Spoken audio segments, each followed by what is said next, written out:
Hey friends, this is Wendy with Love and Stampin'. I'm excited to be here with you today. Today I am doing a collaboration video with Pear Blossom Press and La La Land Crafts. I was introduced to La La Land Crafts about a year and a half or so ago. They have some really cute stamp sets. This is some of their Halloween collection that I'm using today. Their paper is probably one of the best there is. It's just so cool. Look at all of these really cool scenes that you can do fun things with.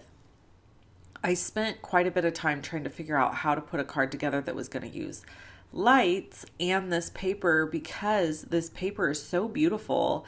It already looks lit up. So I ended up deciding on one specific sheet, and that's what we're going to use. But look at the back. So on the back, you can cut these in half and you can get multiples or into thirds and get three. There's even these that you can cut into squares. So honestly, sky's the limit with this paper. There are so many cool things. You really wouldn't even need to do much more than just use a piece of the paper and put a happy Halloween sentiment on it, and you would be done. The paper's magical. It's beautiful. The other thing I thought would be pretty is to frame a few of these 6x6 papers and like hang them in your bathroom or something for Halloween if you're somebody who decorates for Halloween.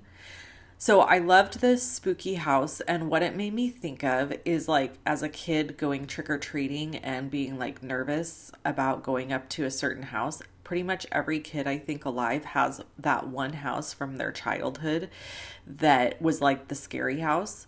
Here I am making sure that my cardstock will fit behind this hidden well, and then I'm cutting a secondary piece that is going to be my matte layer. This piece is cut at 4¼ by 6¼ The pattern paper is cut at 4 by 6, and then that white piece is about 1/8 of an inch smaller than the pattern paper piece. So once I had my pieces and parts cut out, I could go ahead and do my engineering. So what I'm using here is the 3 light from, I think it's called the Easy Light from Pear Blossom Press. Yep, Easy Light. It's got 3 lights. They're not twinkle. They're just solid lights. So when you push the button, the lights just stay on. When you release the button, they go off. There's 3 different strands to 3 separate lights, and you can put those lights anywhere you want. This is the little battery, comes with the lights, so you don't have to worry about chasing down batteries or anything like that. All comes in the package. Here I'm just untangling everything, and I don't actually move this fast. I didn't have 14 cups of coffee. I've got the video sped up here, but I am just going to use my Scotch tape, and I'm going to tape these into place, and then I am going to be able to put all of my foam tape on the back and get these where I want them. So what you see me doing right now is I'm literally putting 1 light in each window. That's what I want. I want each window to light up, but I don't want it to like glow. I want it to look like a light is being turned on. So I'm pushing it right up against the paper, and I'm pushing it so that the light side is facing the paper, if that makes sense, because there's 2 sides. So on this one I didn't get it right, and I ended up just leaving it because honestly it was too hard to mess with flipping it the other way. I just didn't want to fiddle with it. But I wanted it to look like somebody had a lantern or turned on a light in the window. So that's how my placement was, and that was my goal for this card, where you can make it look like it's just illuminating the whole area. One of the things I have noticed is with darker paper, it seems a little harder to get a look that is like glowy. So that worked great for this card because I didn't want that. I just wanted it to look like a light got switched on. So now that I've got everything in place where I want it to be, I'm adding extra Scotch tape to get everything really secure. And I am sorry I'm a little off camera here. Sometimes I just don't pay attention because I get busy doing my thing and I realized later, oops, I wasn't all the way on the camera. This has been a new issue for me. I don't know why. I just get really engrossed in what I'm doing and then I can't help myself. So now I have to build it out with the foam tape. This foam tape, if you don't purchase any lights from Pear Blossom Press because you're like, I'm just never going to make a light up card. It's not in me. I'm not interested. That's totally fine. Buy this foam tape. This foam tape is thicker than normal foam tape because it has to accommodate for the light. But the best thing about this foam tape is it's repositionable up to 24 hours. So not that 24 hours later I'm going to reposition anything on a card, but I might in the 30 minutes that I'm trying to make it. I love this foam tape. It's $19.99, which in my opinion, you get a huge roll. I'm still using the first roll I ever got. So I will admit I don't use this foam tape on all my cards, but I'm just saying, I think it's a heck of a deal. So I would highly recommend grabbing some. I will make sure to link to all of the products below this video so that you can easily access them. I do 2 links. I have one link that says supply list, and when you click on that, it's a visual supply list that's going to give you a picture of all the products. You can just click on those products and order them. And then I do another link that is to my blog where you can see photos.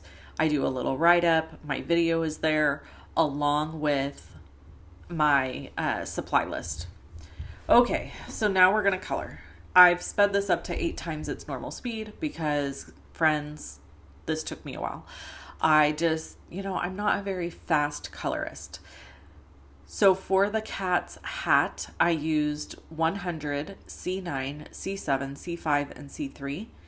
And then I decided to go with a purplish color. I used an RV for his little band and a Y, I think it's Y19 for the buckle. I went with a really light yellow in the pumpkin's openings, and then I brought in a little bit of a shadow. And then the jack-o'-lantern, I wanted to have stripes, and I kind of didn't do these correctly. Should have done them with a light color first.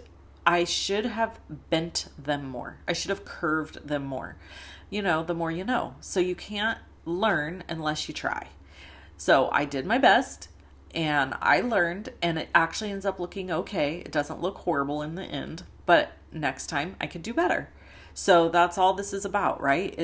I'm not going to stress out. I'm not going to redo it, but could I made it a little bit better? Yes, I could have. So now I know for next time when I have a pumpkin that I'm going to turn into, or like this didn't have the lines. So I needed to create those lines for the pumpkin. I just need to curve them more from top to bottom. So here I tried kind of to think about the light source coming from the pumpkin, but in actuality there was more light source probably coming from behind the cat. At the end of the day, I was like, I don't really know what I'm doing, and I just colored it black and left the center lighter. And it was fine. I don't think anybody's going to look at my card and be like, oh boy, she didn't do the correct light source. So that's just a friendly reminder to you that you don't have to worry about those kinds of things.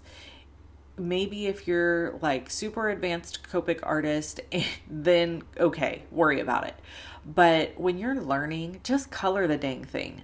Don't overthink it. Just color. So I fussy cut the kitty out right up to the black line because I didn't want there to be an edge.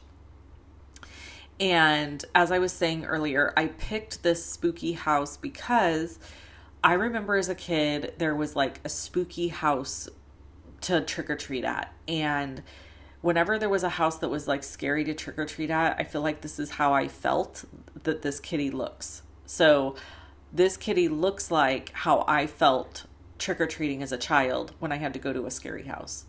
I'm not a big Halloween person. I'm not a big scary movie person. That's all my sister. She loves horror films. She loves Halloween. She loves the spookiness of it all. I'll probably give her this card just because it's really cute, and I don't have very many people I give Halloween cards to. I went ahead and heat set in white embossing powder the sentiment and the push button for the light up. And it just says, "May the blackest cat you've ever seen bring you luck this Halloween," which I think is cute. So if you want to see another video from me, click either one you see here. Click the circle with my face in it to subscribe. Make sure to check out that visual supply list below, and I will catch you in the next video. Bye-bye.